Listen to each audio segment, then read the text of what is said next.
Welcome to For the Record, Open Mic. I'm Matt Fanslow from Riverside Automotive in Red Wing, Minnesota, and Diagnosing the Aftermarket A to Z podcast. Before I get going, a word from our partners. ShopBoss is software built by shop owners for shop owners. ShopBoss offers real solutions backed by real experience. Simply put, it's shop management software that works your way. When customers are in the lobby and cars are on the lift, you don't have time for a learning curve. Now that's where ShopBoss comes in with profit-boosting features that work the way you need them to right out of the box. From built-in DVI to robust customizable reporting, ShopBoss makes everything about running a shop work more smoothly.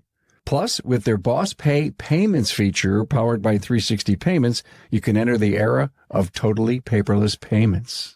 From text-to-pay, remote payments, and consumer financing options to compliant surcharging, and now even offering PayPal and Venmo options, everything is built right into ShopBoss. Plus, everything is backed by a fantastic support team with one goal in mind: your success. Be the boss with ShopBoss. I'm going to share my thoughts on, I could say service info, but it's not just what service info is or certain types of service info. It's really the best piece of advice I feel I can give technicians or service advisors when trying to take on really any endeavor in the shop. So every vehicle, read the freaking service information. It's becoming a common situation or common occurrence where either on social media or watching on YouTube or in conversations with technicians at conferences or on the phone, that they bring a vehicle in.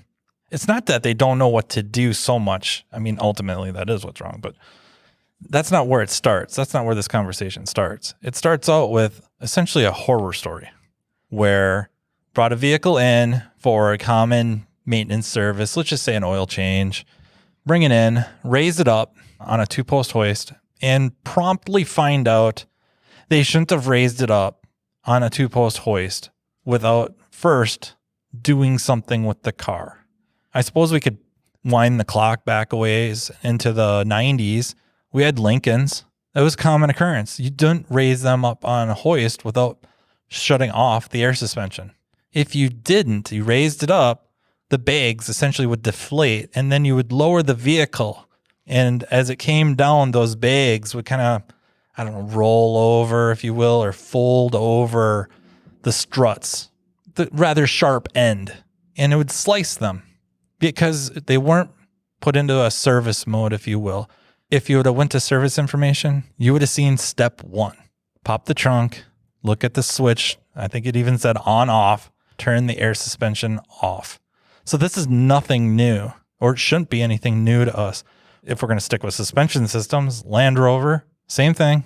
That was often worse to get it back online, if you will, or usable, drivable. You needed the factory tool, which I think at that time was the T4.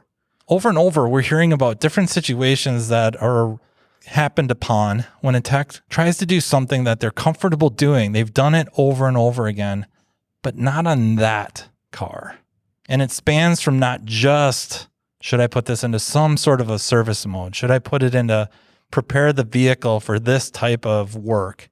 It can also be, don't reuse certain parts. So just as an example, there's many Fords out there that if you take the caliper bolts out, or at least the brackets, they're not reusable.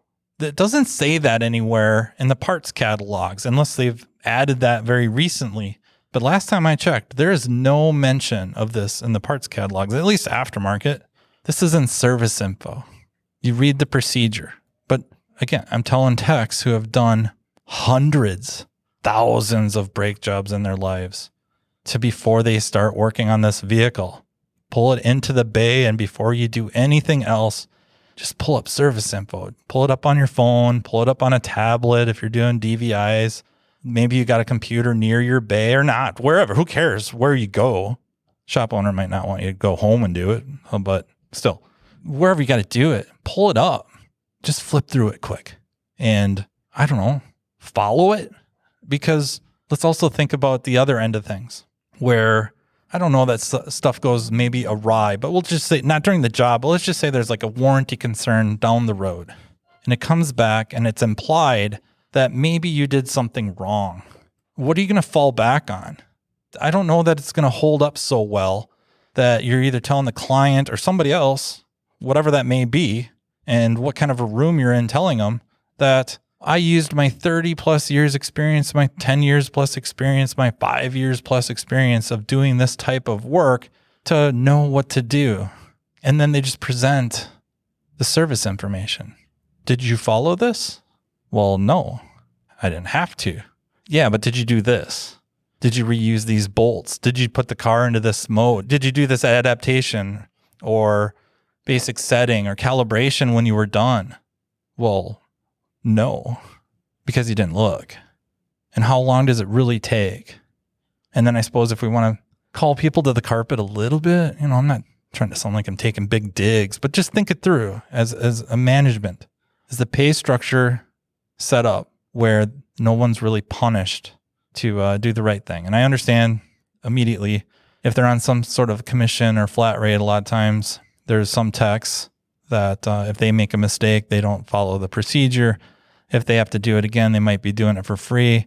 I also know that there's an argument against that may not be legal. So if that's something you're doing, make sure you're doing your due diligence on if you're operating within the law, and then maybe just consider altering your pay plan to something that's just rewards for doing things the right way. And of course, productively, right? We got to make money. But really, I can't say it enough. I know people get annoyed many times when they're posting up a question in a professional forum and someone responds, read the freaking information. Read the freaking service information. RTFM. It's not bad advice. You shouldn't roll your eyes. If you already did, then come back with that. Say, I did. This is the procedure. I followed it. Okay, now let's go on to the next, whatever that may be. Now let's see about experience. So yeah, that's my rant. Hope you join me in the movement, if you will, to crack open that service information before we just dive right in. I know that's our culture. We've been doing it for a long time. We've been getting away with it for a long time, but we want to be professionals, and I think those days are up. Diving in is just it's not the thing to do anymore. We got to change our protocols. Thank you for listening. This is Matt Fanslow again with For the Record Open Mic and the Aftermarket Radio Network.